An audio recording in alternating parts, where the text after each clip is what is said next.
His text came at 7:42 p.m. Borrowed your cheap necklace for my date. Thanks. Cheap. That word told me everything. He didn't know what he was holding. He thought it was just another trinket from my collection. He thought he could mock me, take without asking, and I would laugh it off like always. I typed back one line, "Have fun." Then I called my security team. Report theft of inventory item #3338, sapphire necklace, 1 million valuation.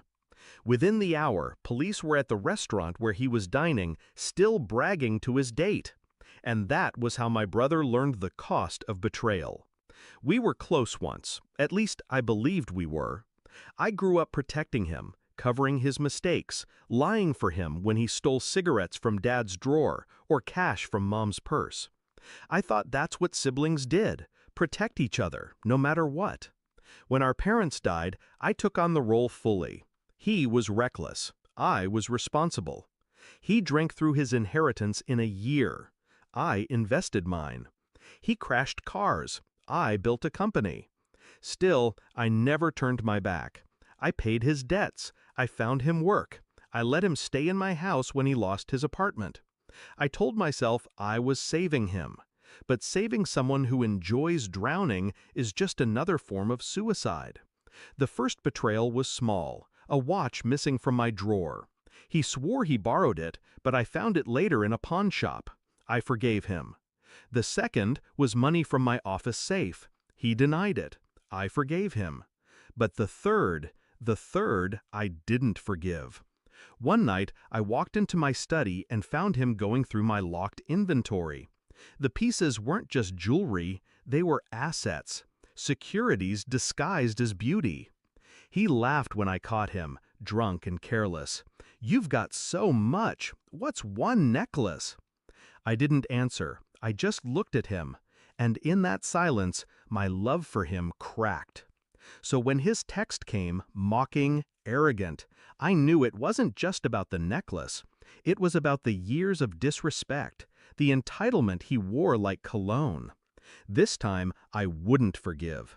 This time, I would teach him the difference between cheap and priceless. The plan wasn't impulsive. It was clean, surgical. The necklace he took wasn't randomly chosen. Each piece in my vault was cataloged, photographed, insured. Inventory #3338, the sapphire, was one I kept on rotation for showings. Its insurance file was airtight, its valuation solid. All it needed was the theft report, and his arrogance provided that for me. I made the call. My team contacted the insurer. The insurer contacted the police. By dessert, the restaurant was surrounded. I wasn't there, but I saw the footage later. Him in his blazer, leaning back, swirling wine, the necklace glittering at his date's throat. The officers approached the table, calm, professional. They asked for the necklace. His date froze, confused. My brother laughed, thought it was some mistake, until they pulled the paperwork. The look on his face, the exact second he realized I set the trap, was everything. They cuffed him in front of her, dragged him past the waiters, past the diners, past every pair of eyes in the room. And the cameras caught it all. He called me from the holding cell. "You set me up." His voice shook with rage. "No," I said evenly, "you set yourself up. I just gave the truth a little push." "You're my sister." "I was," I answered, "until you made yourself my thief." Silence. Then the line went dead. The fallout was swift. $1 million theft charge isn't something you talk your way out of. His record didn't help. 2 DUIs, unpaid debts, a trail of burned bridges. No one believed it was a misunderstanding. No one believed he was innocent. And I didn't lift a finger to help. Not this time. People ask me if it was cruel, if maybe I should have given him one more chance. But here's the truth. Cruelty isn't letting someone face the weight of their choices. Cruelty is allowing them to keep destroying you piece by piece while you smile and stay silent. I protected him my entire life, and he thought it made me weak. He thought my love meant immunity. Now he knows better.